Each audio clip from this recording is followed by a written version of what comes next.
आप होते कौन है हमें रोकने वाले? हम आशिके रसूल हैं, भला मिलाद का जश्न नहीं मनाएंगे तो क्या मातम करेंगे? मोहब्बत का दावा अलग है लेकिन शरीयत का रास्ता अलग।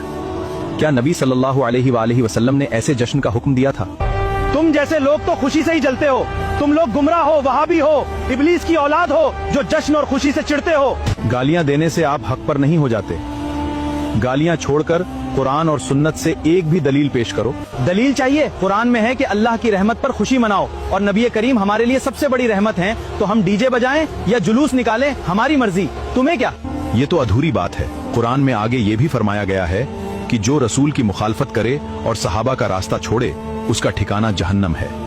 और सुनिए, हदीस में आता है कि आका की पैदाइश पर हजरत जिब्राइल अलैहिस्सलाम ने काबे की छत पर झंडा लहराया था। जब आसमान वाले झंडे लगा रहे हैं तो हम जमीन वाले क्यों नहीं? झूठी और ज़ईफ रिवायात से शरीयत नहीं बनती। क्या जिब्राइल अलैहिस्सलाम ने डीजे बजाया था या रास्तों में आतिशबाजी करके लोगों को तंग किया था? मुअज्जज़ात को बदअमली का बहाना मत बनाओ।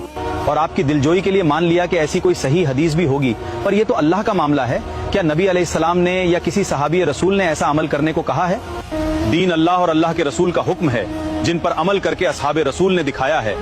और जब ये सब देखते हैं तो दीन इन खुराफातों से पूरी तरह खाली है। लेकिन आलिम साहब, हम तो भलाई और मोहब्बत के लिए ही इकट्ठा होते हैं, इसमें बिदात क्या है? तुम इसकी बातों में मत आओ, ये सब फिजूल की बहस है। ये लोग बुजुर्गों के तरीकों को नहीं मानते, ये हमें गुमराह कर रहे हैं। गुमराह करने की बात नहीं है मेरे भाई, बात सिर्फ इतनी है कि बुजुर्गों का अमल वही मोतबर है जो अल्लाह के रसूल के तरीके के मुताबिक हो। बात तो आपकी बिल्कुल सही है आलिम साहब। अगर काम नबी अलैहिस्सलाम के तरीके पर ना हो तो फिर उसमें सवाब कैसे मिल सकता है? लेकिन हम तो सालों से यही देखते आ रहे हैं, अब अचानक ये सब कैसे गलत हो सकता है? रिवाज को नहीं, सुन्नत को अपनाओ। असली मोहब्बत ये है कि नबी के बताए रास्ते पर चला जाए, ना कि अपनी तरफ से नए रास्ते बनाए जाएं। तो फिर नबी अलैहिस्सलाम की पैदाइश की खुशी दीन के हिसाब से कैसे मनाएं?